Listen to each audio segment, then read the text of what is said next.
Então, boa noite a todos. Nós vamos dar a continuidade aqui à nossa aula de criminologia. Hoje, bastante gente. Olha só.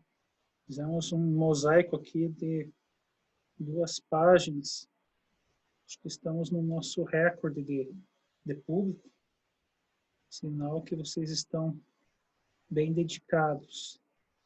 O material até a semana passada, então, como eu tinha falado, vai ser disponibilizado lá no AVE, tá? E daí, na sequência, a matéria de hoje, eu vou colocando na sequência o resto do material, tá? Quanto à aula passada, alguém tem alguma dúvida? Testou alguma dúvida do assunto ou não? Então, vamos seguir hoje, pessoal, tá? Então, a gente vai ver, a gente parou nas respostas lá, a gente vai ver hoje a questão inicialmente das respostas ao crime, tá? E aqui nós temos 3 modelos de resposta ao crime, tá? O primeiro modelo é o famoso modelo clássico ou retributivo. Tá? O que é o modelo clássico ou retributivo? Ele fundamenta-se só na punição do criminoso, tá? Então, a pena ela é vista como algo retributivo, né? O Estado está retribuindo ao criminoso aquele mal feito que ele fez, aquele crime que ele praticou, tá? Então, aqui não se tem aquela ideia de que o criminoso tem que reparar o mal que ele fez, mas apenas ele tem que ser punido, né? Ele tem que ter uma retribuição daquele delito que ele cometeu, tá? Então, é aquele modelo clássico, né? Como a gente já falou, onde o Estado pune e o criminoso é punido, tá? Então, percebam que aqui, no modelo clássico retributivo, a vítima não tem nenhuma importância, assim como a sociedade também não tem nenhuma importância. Aí, nós temos um segundo modelo, tá? É o famoso modelo ressocializador. Então, se lá no clássico nós tínhamos o Estado punindo e o criminoso sendo punido, aqui no ressocializador nós vamos ter, além do criminoso estar sendo punido pelo Estado, nós vamos ter a figura da sociedade, tá? Então, a sociedade entra no modelo ressocializador. Então, aqui, a ideia é que a sociedade tenha um retorno no sentido de que se prepare esse criminoso, né? Ele seja punido, mas se prepare o retorno dele para a sociedade e que esse retorno não venha ocasionar novos delitos. Então, aqui, nós não temos mais só a figura do Estado e do criminoso, mas temos uma tríade, né? Estado, criminoso e sociedade. Esse é o modelo ressocializador. E, por fim, o nosso terceiro modelo é o chamado modelo restaurador, tá? Muito em evidência, né? Um modelo que ainda está sendo construído, né? Então, é baseado na justiça restaurativa. Então, é um modelo bem novo, né? Que ainda se está construindo no Brasil, tá? A Lei 9.099, de 95, dos Juizados Especiais Criminais, já é um engatilhar, né? É uma nova modalidade que já entrou no sistema.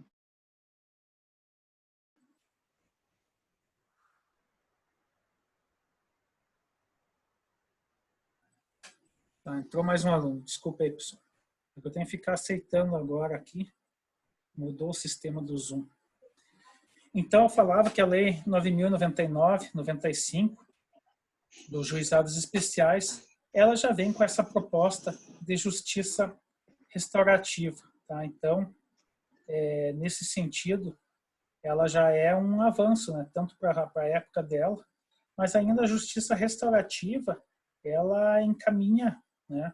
Porque ela está dando os primeiros passos no Brasil, né? Então, o que se fundamenta a justiça restaurativa?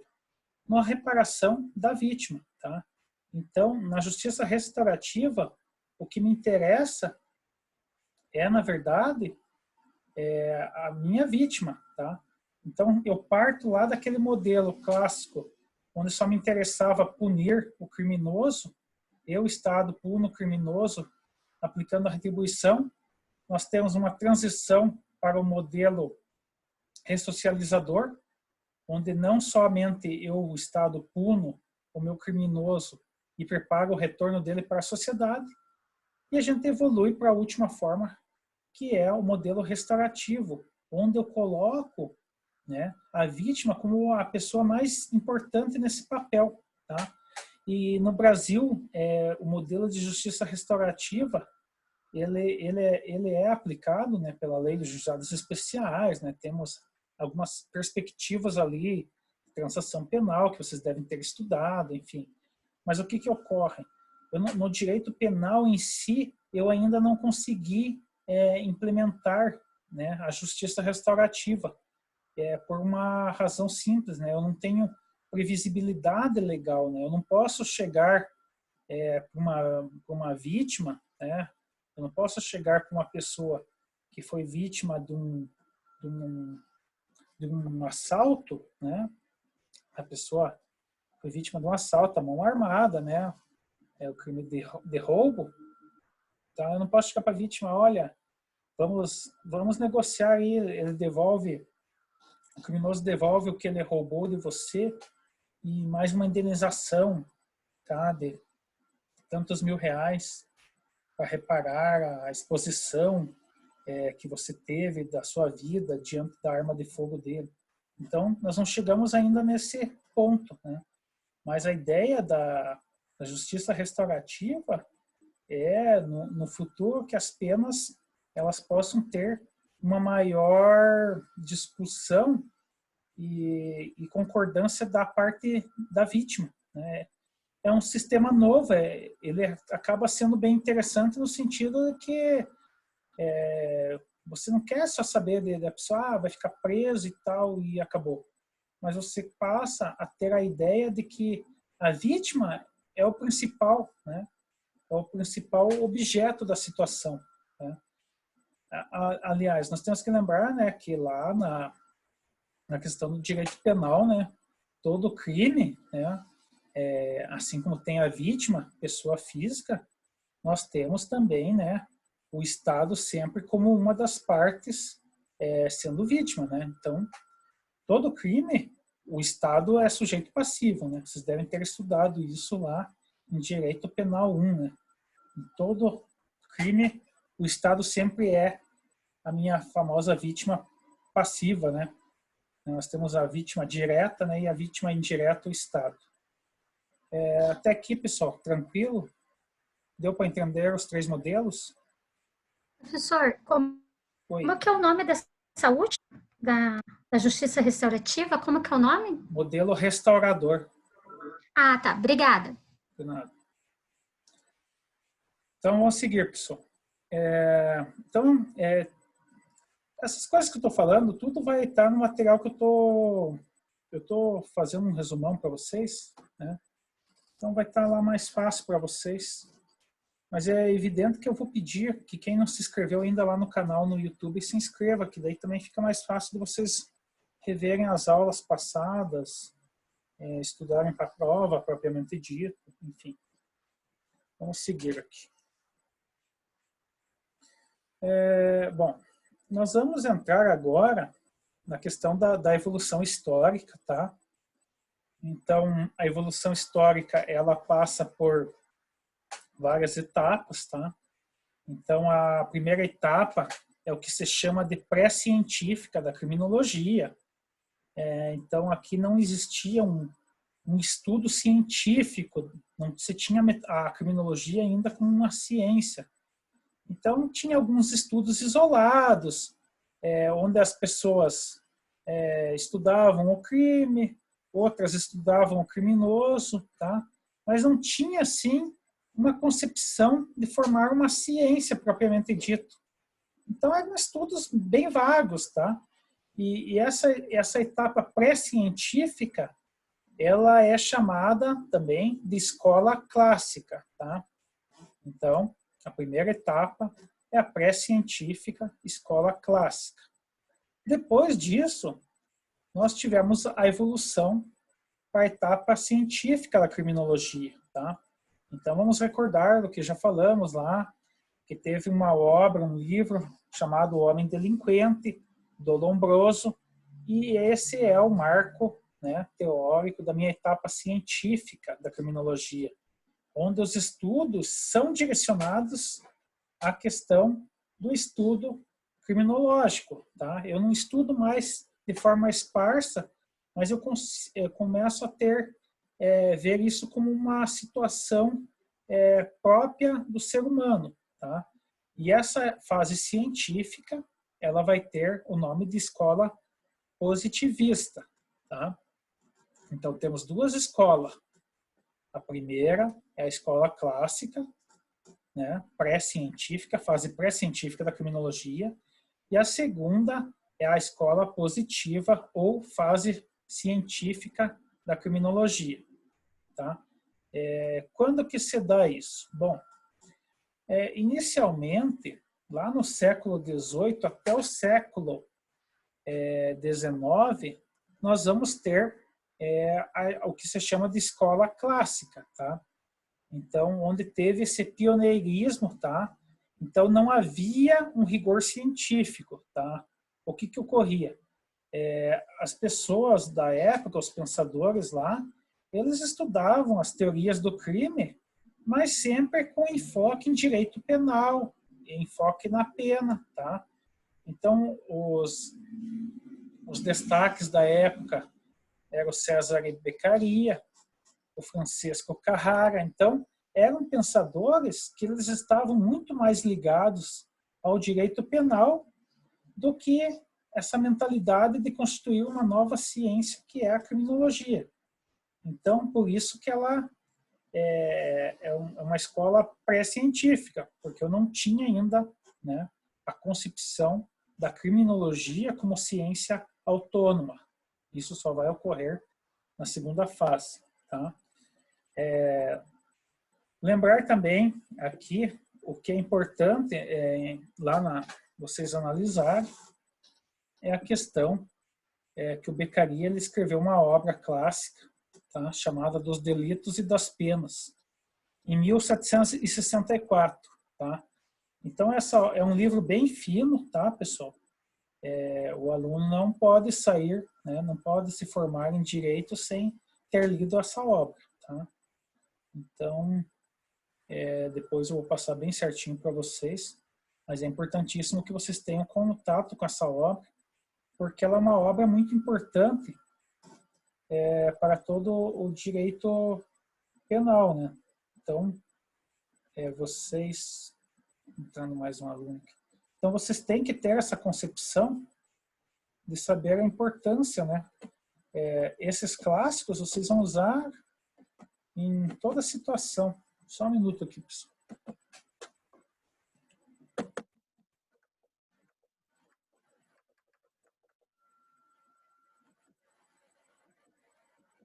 Que bom, não consigo adicionar um aluno aqui, acho que entrou. Tá, voltando então, pessoal. Sai um, caiu. Tá ruim essa internet hoje, hein? Meu Deus. Bom, então voltando, pessoal. Aqui a ideia do Beccaria, tá, era reconhecer, né, que o homem é um ser livre e racional, tá? Então a ideia aqui é que o ser humano ele é capaz de refletir, tomar suas decisões, né? E que as decisões desse homem é que vai decorrer o crime ou não, tá? Então, para o Beccaria, aqui na escola clássica, o homem ele faz um cálculo mental, né? De um lado as vantagens e as desvantagens de cometer determinado crime, tá? Então, o homem faz essa conta, se ele achar que é vantajoso cometer o crime, se é mais vantajoso ou não, ele vai lá e comete. Então, é uma ideia de ônus e bônus, né, pessoal? Então, é aquela ideia se o crime compensa, né? Então, tudo depende, né, da questão da pessoa, né? Daí, dessa concepção de compensação, tá? Surge uma ideia de que o delinquente seria o pecador que optou pelo mal, tá? Então, percebam que nós estamos numa fase onde tem uma influência muito forte ainda da Igreja Católica, né? Onde a questão da própria palavra pena, né, vem de penitência, né? Onde que era dada a penitência, né? Se não vem lá da confissão, né, dos sacramentos católicos lá, a confissão, onde a pessoa ia lá se confessar diante do padre e o padre dava uma penitência, né? Aí vem importado, né, lá do direito canônico, se aproveita no direito penal e cria a teoria da pena, né, com as nossas penitenciárias, lugares onde as pessoas pagam as suas penas pelos maus cometidos, tá? Então, mais um. Então, aqui nós temos a escola clássica.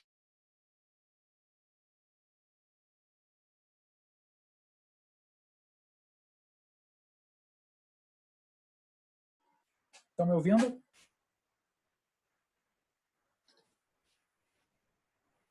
Sim, professor. Estão me ouvindo, né? Ok. É que toda vez que eu vou adicionar um aluno ali, some meu microfone. Assim.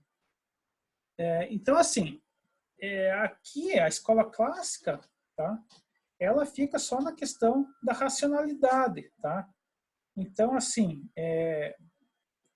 para o Beccaria, o crime é uma quebra de um pacto, né? De um contrato social, tá? Então, é aquela velha ideia, né, que quando a gente abre mão de parte da nossa liberdade, a gente espera que o Estado faça parte dele e garanta, né, a segurança pública para as demais pessoas. Então, essa ideia do contrato social, em que a gente abre mão de parte da nossa liberdade para que o Estado tenha um monopólio da força, para que o Estado atue substituindo o indivíduo. Então, nós já estamos falando aqui de uma fase em que se tem a tendência de abrir mão da vingança privada, do olho por olho, dente por dente, e eu atribuo ao Estado essa função de aplicar a pena, enfim, promover um julgamento justo. Ainda para a Beccaria, serão ilegítimas todas as penas que não revelem uma salvaguarda do contrato social. Tá? Então, a nossa ideia aqui é da previsibilidade. Né? Então, aqui a gente vai retomar lá princípios, né, que vão gerar a própria legalidade, né, antecedência legal, toda a questão lá do direito penal 1, né, ele fala que são ilegítimas penas que não revelem salvaguarda ao contrato social, ou seja, uma pena não previamente escrita, ela não pode ocorrer. Né? Então, aqui, anterioridade da lei, né? Então, a lei, primeiramente, tem que dizer para você que matar alguém, né, é um crime e tem uma pena em abstrata. Tá? Então, nós temos que ter essa previsibilidade. Tá? Então, isso já tinha isso lá, né, em 1764, nós já tínhamos essa concepção. Vocês vejam que Beccaria aqui ele vai dar todo um embasamento para a própria formulação do direito penal atual. Né? Então, ele não influenciou só na criminologia, né? Mas principalmente o direito penal atual. Tá? Diz ainda Beccaria que o delito surge da livre vontade do indivíduo. Ou seja, ninguém te força a cometer um crime. Para Beccaria, você vai lá e comete o crime porque você quer. Tá? Então, para ele, a possibilidade é a pessoa realmente optar pelo mal ou não. Tá? Por isso que ele vê essa questão da pessoa sendo um pecador, porque ele assume de fazer o mal cometendo um crime. Ainda ele considera que a pena possui como elemento fundamental a defesa social. Tá? Então, aqui já pode ver que a ideia é a retribuição. Né? Então, é a retribuição da pena e, ao mesmo tempo, a ideia de defender o resto da sociedade. Então, aqui a ideia é afastar o criminoso do convívio social. Ainda ele vai falar que a pena fundamenta-se em necessidade ou utilidade, bem como no princípio da legalidade. Né? Então, aquilo que a gente já falou, né? Uma vez que a pena tem que estar prevista num contrato social, né? Que ele chamava na época, hoje a gente chama, qual que é o nosso contrato social do direito penal? É o Código Penal, né? O Código Penal hoje, ele delimita, né? Aliás, a doutrina mais moderna vai dizer que o Código Penal é a constituição do criminoso, né? Porque é no Código Penal que eu tenho a possibilidade de saber que, se eu cometer determinado crime, eu poderei pegar a pena máxima de tantos anos. Então, hoje, existe a concepção de que o Código Penal é a constituição do criminoso, onde o Código Penal limita o poder punitivo do Estado. E isso é bem visível. Se eu tenho lá um homicídio qualificado de 12 a 30 anos, eu estou dizendo ao criminoso, se você cometer um homicídio qualificado, um feminicídio, no máximo que você vai pegar é 30 anos, tá? de 12 a 30 anos. Então, realmente, é a Constituição para o criminoso, porque ela limita o poder de punição do Estado. Porque se não existisse essa pena em abstrato, né, seria muito menos garantida para o criminoso. Né? Se nós tivéssemos uma análise e fixação de penas apenas no caso concreto, sem uma pena base abstrata, nós teríamos condenações bem mais gravosas. Ainda a Beccaria ele vai falar que a pena é por prazo certo e determinado. Tá? Então, já lá nessa época, não se concebia de penas eternas.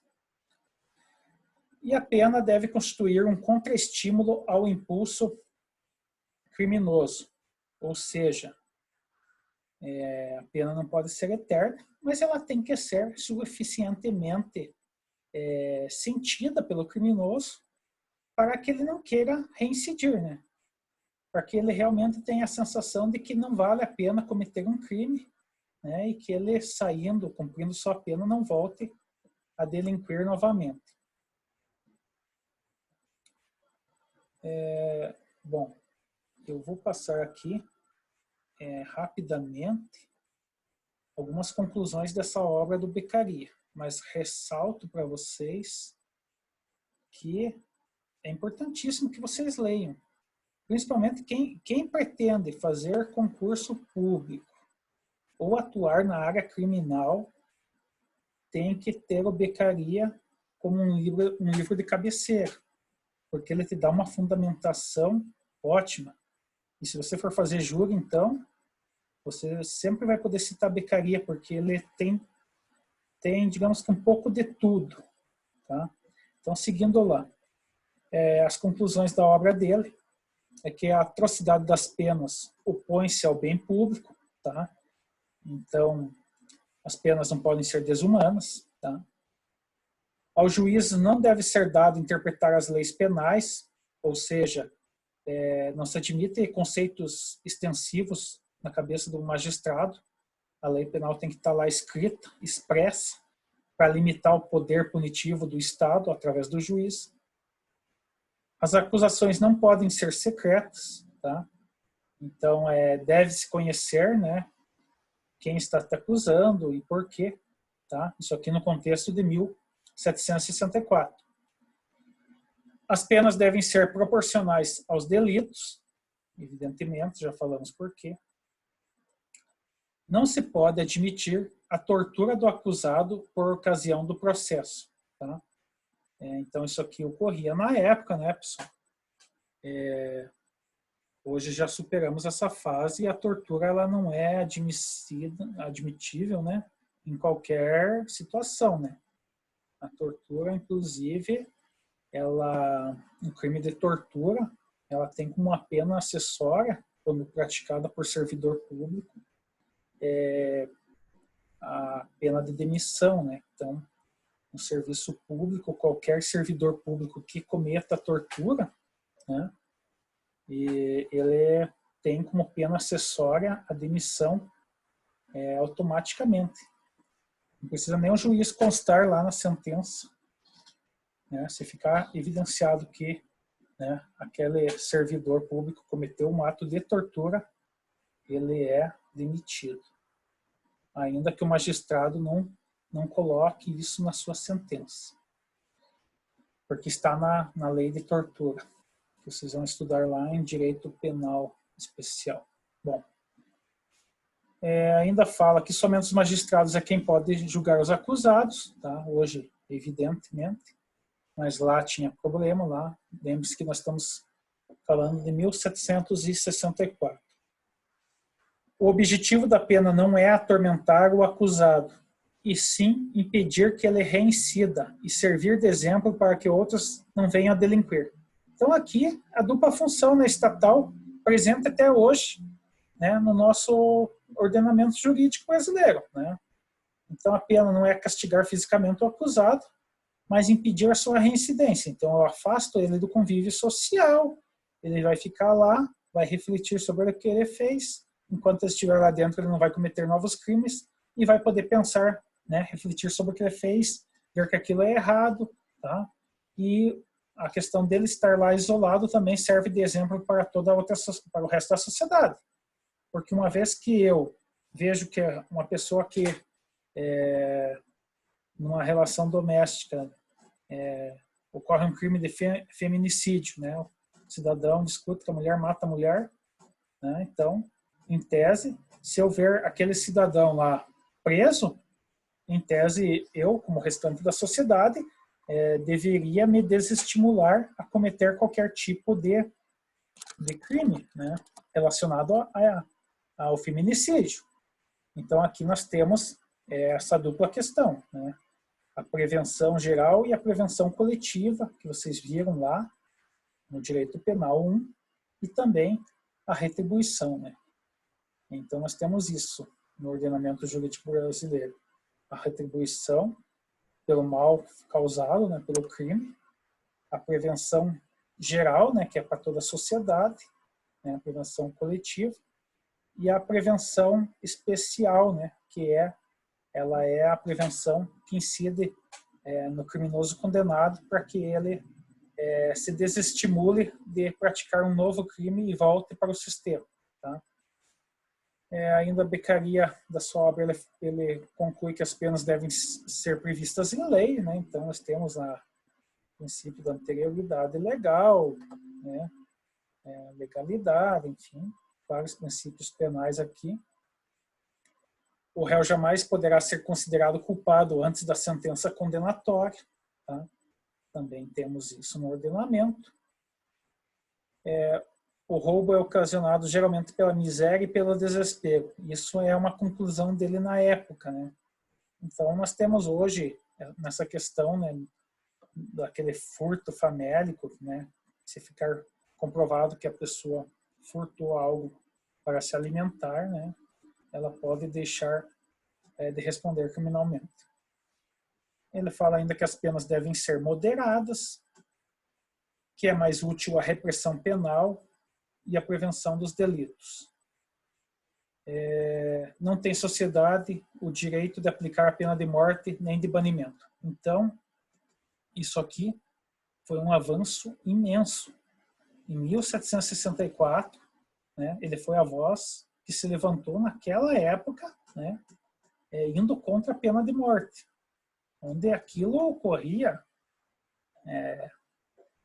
da maior forma possível, né? Então, ele revolucionou, né, todo o direito penal da época, levantando alguma dessas questões que hoje parecem bem óbvias para nós, mas vamos imaginar na época dele o estrago que ele fez. Até aqui alguma dúvida, pessoal? Eu vou... Tá dando aqui que o vídeo vai acabar, então eu vou deslogar e já retorno aqui, tá, pessoal? Vou dar aí uns 3 minutos aí para quem quiser ir no banheiro, vai, e a gente já retorna aí. Obrigado.